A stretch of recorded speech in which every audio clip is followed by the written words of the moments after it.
Closure may be a luxury.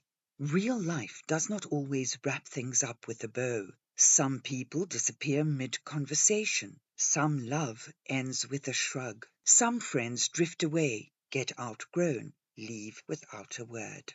From a young age, we are groomed with the narrative that says when there is a beginning, there should be an ending. Beginning, middle, end.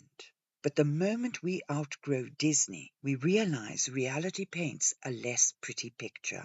When our high school BFF chooses a life radically different to ours, children or no children, career or no career, moving abroad versus staying where we are, the friendship quietly breaks.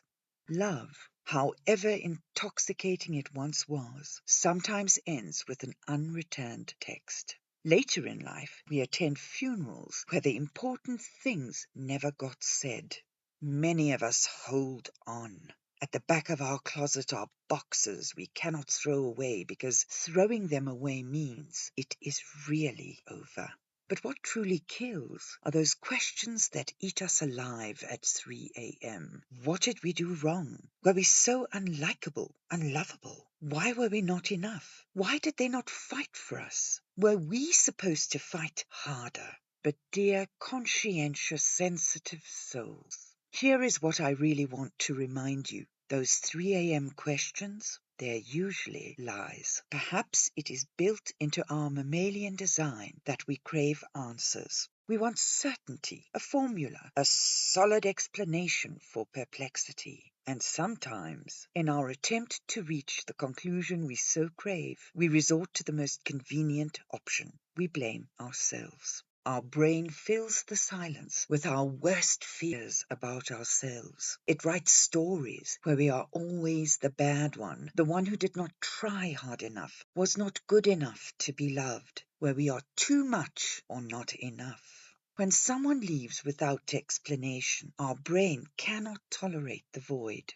Self-blame becomes the quickest cognitive shortcut. It is as though we had caused the painful end. It means we somehow have more control. Or maybe it's just a familiar narrative we resort to when reality gives us pain but makes no sense. Our so-called answers usually come from narratives that are either never true or should have expired years ago. They come from the young one in us who learned early that when people leave, it must be our fault. That inner child still believes if we had just been better, quieter, easier to love, everyone would have stayed. Stop. Our inner vulnerable one's feelings are real, but do not point to the truth. When we make up stories like that, we're trying to solve an equation where half the variables were never ours to hold.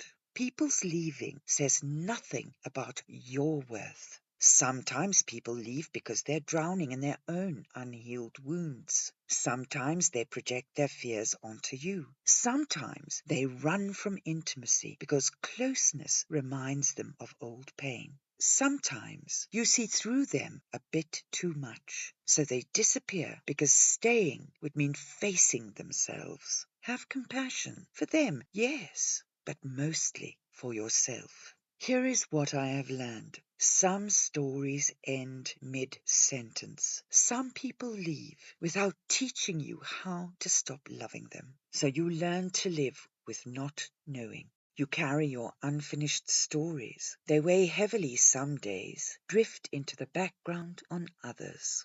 Let grief come and go in waves.